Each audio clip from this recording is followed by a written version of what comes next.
El que enseña la doctrina, que lo haga sirviendo, exhortando con humildad, con sencillez. El que preside la comunidad, que lo haga con solicitud. El que practica la misericordia, que lo haga con gracia, con alegría, estimulando a los demás. Que vuestro amor sea sin disimulos, que odiéis lo malo y os apeguéis a lo bueno, que os adelantéis para daros el honor unos a otros, que para serviros no seáis perezosos, que seáis fervorosos en el espíritu, sirviendo siempre al Señor. Alegres en la esperanza, pacientes en la tribulación, insistentes en la oración, comunicándoos unos a otros las necesidades, siendo hospitalarios y acogedores, y a los que os persigan, bendiciéndolos, no maldiciéndolos nunca. Alegraos con los que están gozosos y llorad con los que lloran. Sentid como propios los sentimientos de los demás. No ambicionéis cosas altas que superan vuestras capacidades, sino poneos al nivel de la gente humilde.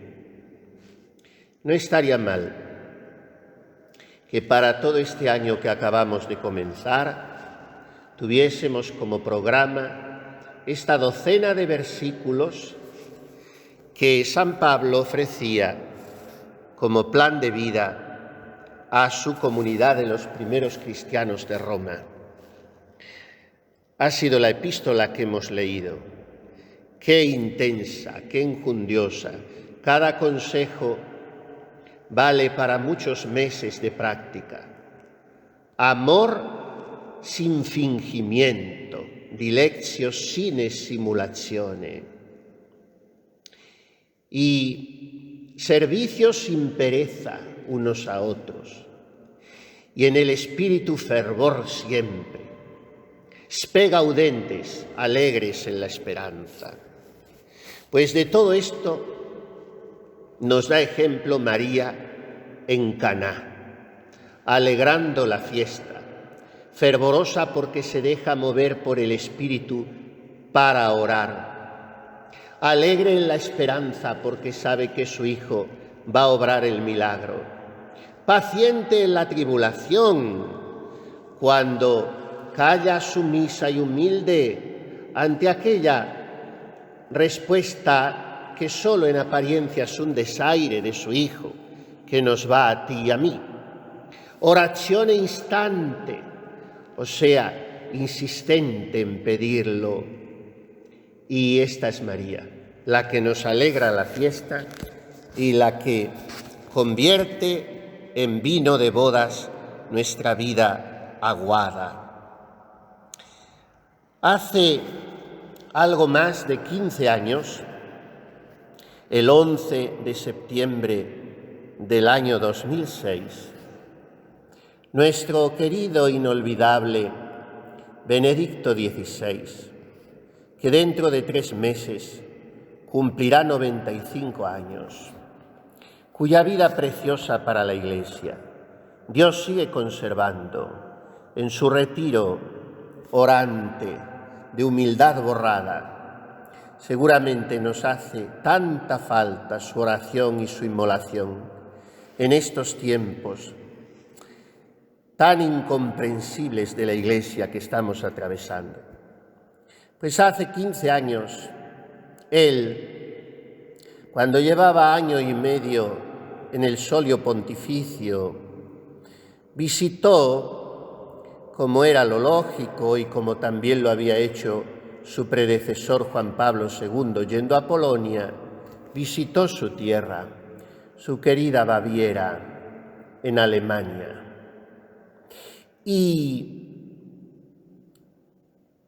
en ese viaje que duró 5 días y en el cual volvió a estar en la sede que él había ocupado como arzobispo en Múnich, tuvo lugar aquel tan controvertido discurso de Ratisbona, del que los medios, todos al servicio de la masonería para derrocar a aquel Papa Santo, se sirvieron para calumniarle, en fin, el discurso, que era una pieza oratoria y antropológica magnífica, el discurso de Ratisbona. Pero también el Papa visitó el santuario mariano de Altötting, que es el lugar emblemático de devoción a la Virgen en Baviera, una virgencita negra, ante el cual la figura blanca de aquel hombre tan frágil y tan fuerte se postró a orar. Allí tuvo una santa misa. Fue el 11 de septiembre, como digo, de 2006. El evangelio de la misa fue este de Juan 2, 1 al 11, o sea, las bodas de Caná. Y el gran Papa teólogo, exegeta, liturgista, explicó magistralmente, como él lo hacía, este pasaje evangélico. Primero, nos presenta a María como la mujer que intercede. No es el mero diálogo de una madre y un hijo. Es en efecto un diálogo lleno de profunda humanidad. Pero María, dice el Papa, no se dirige a Jesús simplemente como a un hombre, contando con su habilidad y disponibilidad a ayudar. María confía una necesidad humana a un poder que supera la capacidad humana. Y por eso es un diálogo de intercesión. María propiamente no hace una petición, sino simplemente dice a Jesús: no tienen vino, que explica San Juan de la Cruz que es la mejor manera de orar, exponer simplemente la necesidad. Y, por tanto, María lo que hace es informar a Jesús y dejar decidir al corazón de su Hijo. Y en estas 3 palabras de María, vinum non habent, no tienen vino, dice el Papa que podemos apreciar su afectuosa solicitud por los hombres, la atención maternal que la lleva a percibir los problemas de los demás, su cordial bondad, su disponibilidad a ayudar. Por eso, María es aquella a quien acudimos siempre, siempre, para confiarle nuestras preocupaciones, necesidades, dificultades, porque confiamos en ella, puesto que ella entregó su voluntad sumergiéndola en la de Dios, y esta sigue siendo siempre su actitud.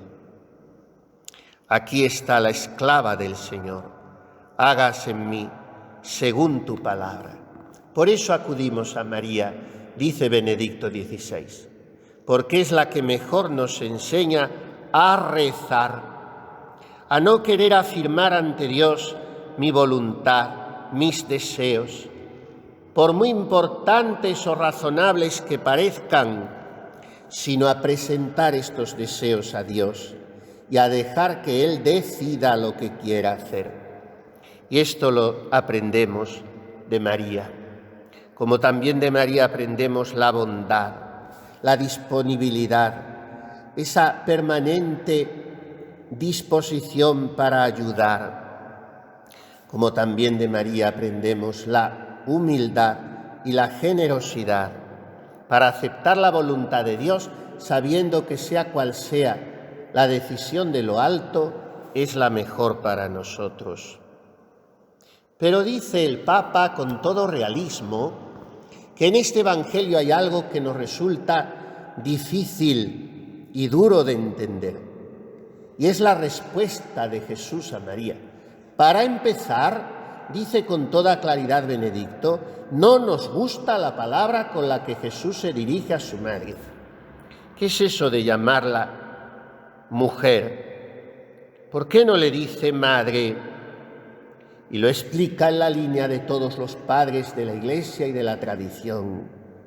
Es que este título, el de mujer, expresa el lugar que ocupa María en la historia de la salvación y nos proyecta hacia el futuro, a la hora de la crucifixión, cuando Jesús le dirá, mujer, ahí tienes a tu hijo, y a Juan, ahí tienes a tu madre.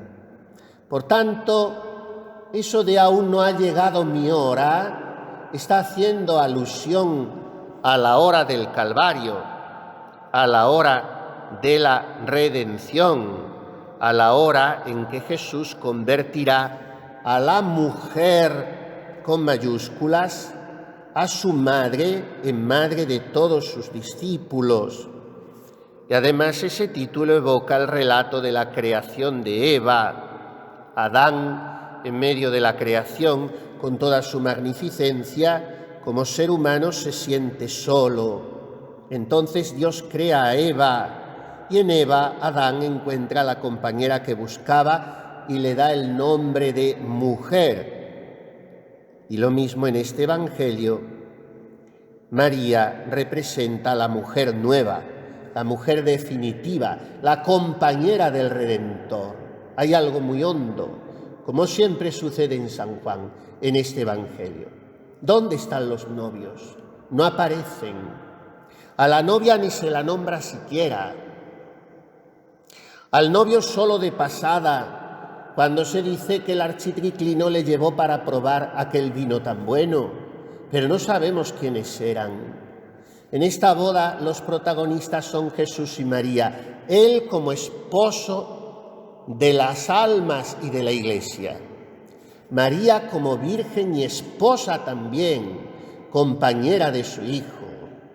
Por eso, aunque lo corriente era que hombres y mujeres se sentasen separados en las bodas, la inmensa mayoría de los pintores retratan a María sentada en la mesa presidencial de aquel banquete junto a su Hijo Jesús, porque ellos son los verdaderos esposos. Y esta es la gran profundidad que se encierra en este Evangelio. Por tanto, ya hemos resuelto eso de mujer.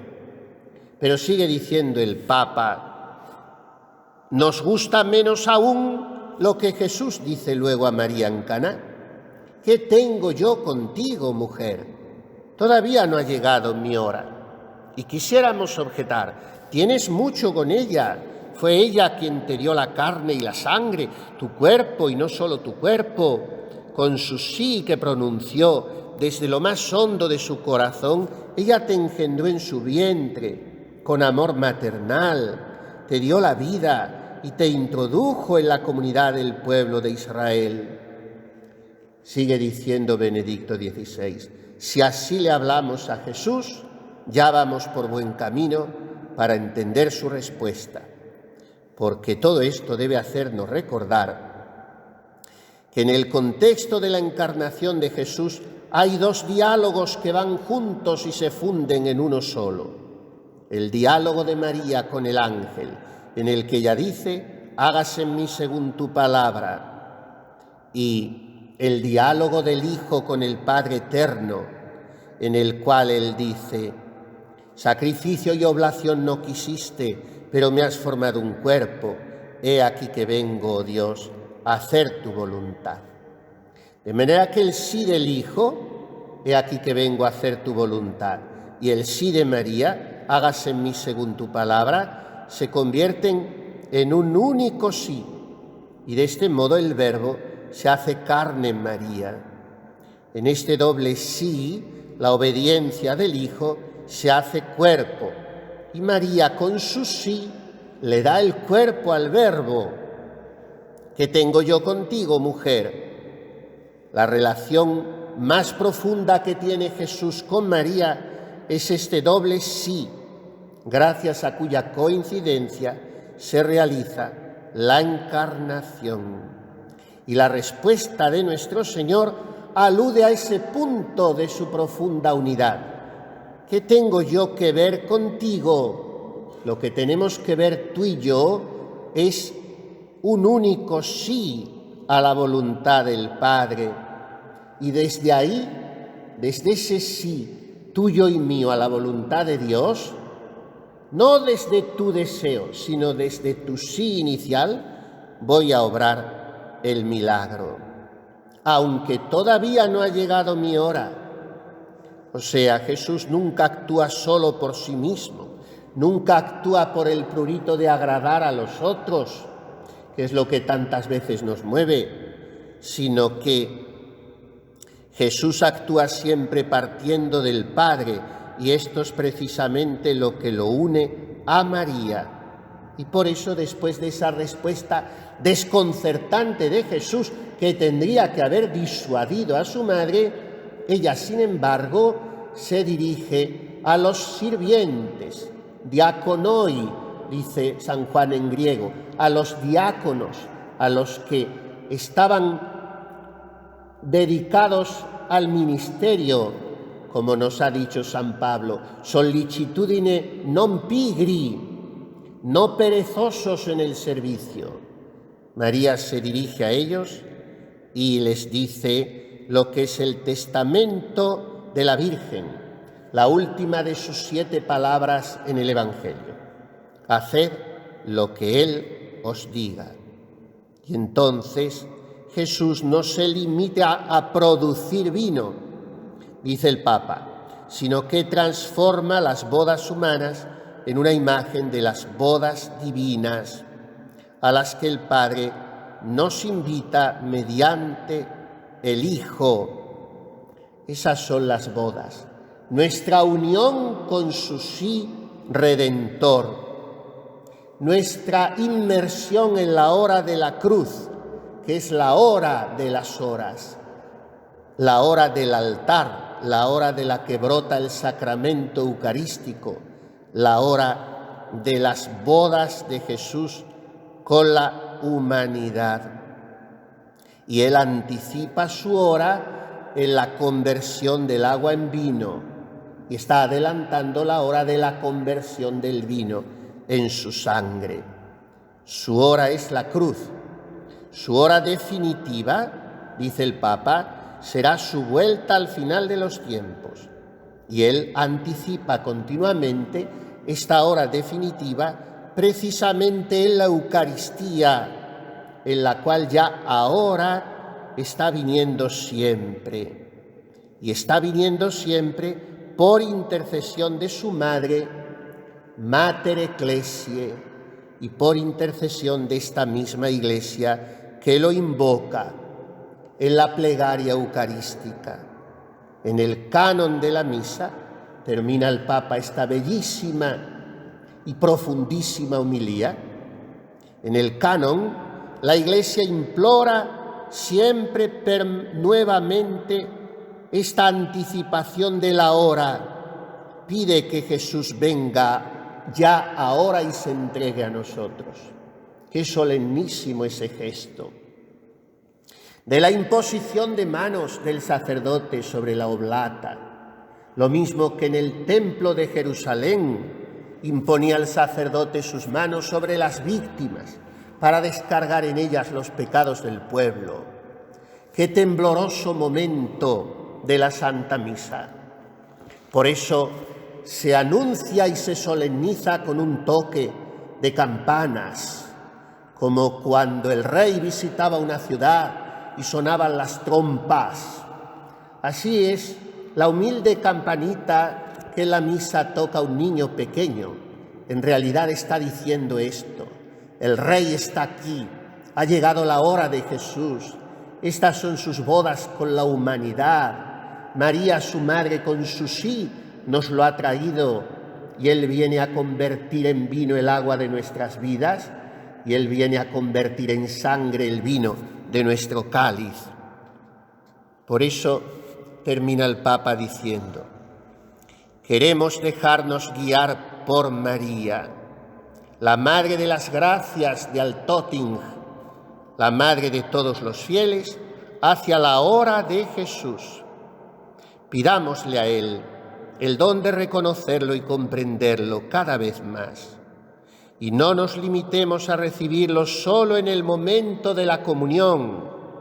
Él permanece presente en la hostia santa y nos espera continuamente. María y Jesús siempre van juntos. Mediante ella queremos permanecer en diálogo con el Señor, aprendiendo así a recibirlo mejor. Pidamos durante toda esta Santa Misa esta gracia, la de saber comulgar cada día, como quien está en el banquete de una boda, en el banquete en que el esposo es un esposo de sangre.